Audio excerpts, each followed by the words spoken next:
வணக்கம். அகத்தியன் அகாடமி. நடந்து முடிந்த குரூப் 4 2025. இந்த குரூப் 4 பற்றி சொல்லணுன்னா எந்த பயனும் இல்லை.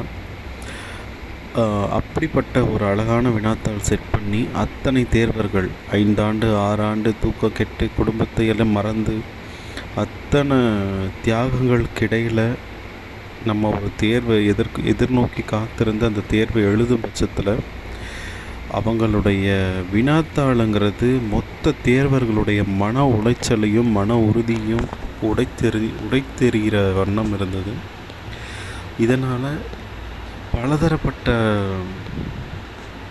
தேர்வர்கள் சைட்லேருந்து நமக்கு நிறைய கண்டன குரல்கள் எதிர்ப்புகள் வந்துட்டுருக்கு. அதே மாதிரி ட்விட்டரில் ட்ரெண்ட் பண்ணுறது, நட்ராஜ் டிஎன்பிஎஸ்சி நிறுவனர் நட்ராஜன் சார் தலைமையில் மதுரையில் 20ஆம் தேதி போராட்டம் அறிவிச்சிருக்கிறது எல்லாமே தேர்வர்களுடைய நலன் எதிர்காலத்தை எதிர்நோக்கி தான் போயிட்டுருக்கு. அதே மாதிரி டிஎன்பிஎஸ்சியும் டோல் ஃப்ரீக்கு கால் பண்ணி கேட்டால் அவங்க ஒரு மாதிரி பதில் கொடுக்குறாங்க, மெயில் பண்ணால் அதுக்கு ஒரு மாதிரி ரெஸ்பான்ஸ் கொடுக்குறாங்க. ஸோ இன்றைக்கி அவங்களுடைய மெயில் ஒன்று நமக்கு கிடச்சிருக்கு. ஸோ அந்த மெயிலை பொறுத்த வரைக்கும் எப்படி இருக்குதுன்னு பார்த்தீங்கன்னா, ஜஸ்ட்டு காப்பி பேஸ்ட், அவ்வளோதான். நம்மளுடைய மெயில் படிக்கிறாங்களா இல்லையான்னு கூட தெரியல. மெயில் வந்திருக்கா, இதை பேஸ்ட் பண்ணி போட, அவ்வளோதான். ஸோ தேர்வர் கேட்டிருக்காரு, ஒவ்வொரு முறையும் நீங்கள் சிலபஸ் மாற்றினீங்கன்னா எங்களுக்கு மாதிரி வினாத்தாள் கொடுப்பீங்க. இந்த முறை சிலபஸ் மாற்றிருக்கீங்க, ஏன் எங்களுக்கு மாதிரி வினாத்தாள் கொடுக்கலன்னு சொல்லி ஒரு தேர்வர் மெயிலில் கேட்டிருக்காரு. அவர் கேட்டிருக்கிறதுக்கு அவங்க கொடுத்துருக்க ஒரு தெளிவான அழகான பதில், சம்மந்தமே இல்லாத ஒரு பதில் கொடுத்துருக்காங்க.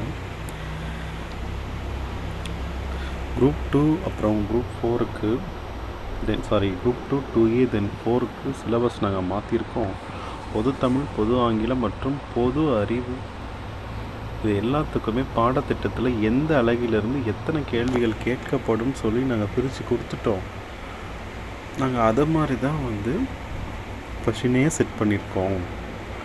ஸோ அதாவது அவங்க என்ன சொல்ல வராங்கன்னா, நாங்கள் செட் பண்ண கொஷின் கரெக்டு, நீங்கள் தான் தப்பாக புரிஞ்சுக்கிறீங்க, இன்னும் நீங்கள் படிக்கணுங்கிறாங்க. அதாவது எப்படின்னா, டைம் மிஷின் கிடச்சதுன்னா நேராக திருவள்ளுவர்கிட்டயே போய் உட்காந்து அவர் ஓலைச்சுவடி எழுதும்போதே அதை பார்த்து நீங்கள் நோட்ஸ் எடுத்து படிச்சுட்டு வந்துடுங்க.